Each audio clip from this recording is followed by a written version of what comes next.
से झुली झुली आसुला मु ताकू सेमिति देखी चली से हली हली आसुला ताकू देखी मो आखिटा खाली खुशी रे नाची नाची जाउथला। खाली मो आखि नुहे ता चका आखि उपरे जार नजर पड़ जाउथला ना से भी भाव विवल हो जाउथला। दुई टपा लो आखिरु गढ़े देउथला आ कहउथला हे जगारे आज तते दर्शन करी आमे धन्य हो गलु। से हली हली चढ़ी जाइथिला रथकू आ रथरे ता कला बदन को जी देखी देउथला ना ता मनटा मुग्ध हो जाउथला आ ता चका आखिरे आखि मिसई निज भाव को प्रकाश करुथला। सेपा भावर ठाकुर सेपा भक्तर ठाकुर भक्त सहित तार से भाव पाई तो से वर्षरे थरे से भक्तक पाई बाहर को आसे आउ से भी पतित जन को दर्शन देवाकू एका नुहे बड़ भाई बलभद्र भौणी माता सुभद्रा आउ चक्रराज सुदर्शन को नहीं कर्म बेदी जन्म बेदी को 9 दिन बुलिबा को जाई थांती।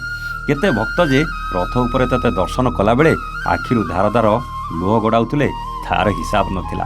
हेले सेमाने जानिछंती एते भिड़ भितरे भी तू सेमानक उपरे निश्चय तो नजर तांको उपरे पकेई देउथु आ आशीर्वाद गुड़ा उजाड़ी देउथु।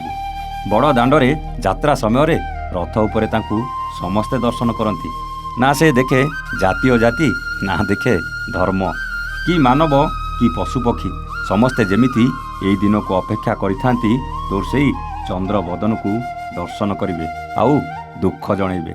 लक्ष लक्ष भक्तों भिड़ भितरे तोर से भक्त मान को सेवा करने को जे केते स्वयं सेवक लगी पड़ते तार हिसाब नथिला।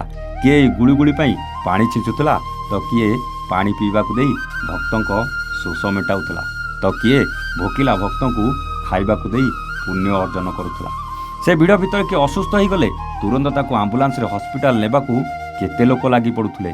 तू जानिछु तते रथरे दर्शन करने को आसुवा भक्त मानकर एमिति हेई पारे सेथिपाई तू ए सेवक मानकू तो भक्तों सेवा करने को एमानकू नियोजित करिथाउ। सत कहलु तते भलरे नहीं तो जगार पहुँचापी समस्ते केते व्यस्त थिले। से प्रशासन ठू आरंभ करी सरकार पर्यंत सेवा ठू आरंभ करी स्वयं सेवक पर्यंत समस्तंकर गोटे लक्ष्य थिला आम कालिया शांत केमिति तांको जगारे भलरे पहुँची जातु। या भितरे सबु नीति धीरे धीरे सरी आसतिला। जगतगुरु शंकराचार्य भी चतुर्धा मूर्ति को दर्शन करथिले आउ शेषरे गजपति महाराज छेरा पहरा पर चारमाल खोल जाई रथ टଣା आरंभ हो जाइथिला। आउ रथ टाणीबाकू आगकू माड़ी आसीथिले लक्ष लक्ष भक्त आउ जगा को टाणी टाणी आगकू नहीं चली। महाप्रभुंकर ए मानवीय लीला पाई आज पुरीर रथयात्रा विश्व रे प्रसिद्ध लाभ करिछि। महाप्रभु जगन्नाथों पाई आज पूरा विश्व दरबार रे पुरीर परिचय सृष्टि होइछि। आउ आपण माने जदि आम जगा को भक्ति करुथिबे तेबे कमेंट रे जय जगन्नाथ लिखिबाकू जमाई भूलिबेनी। रहुछु नमस्ते जय जगन्नाथ।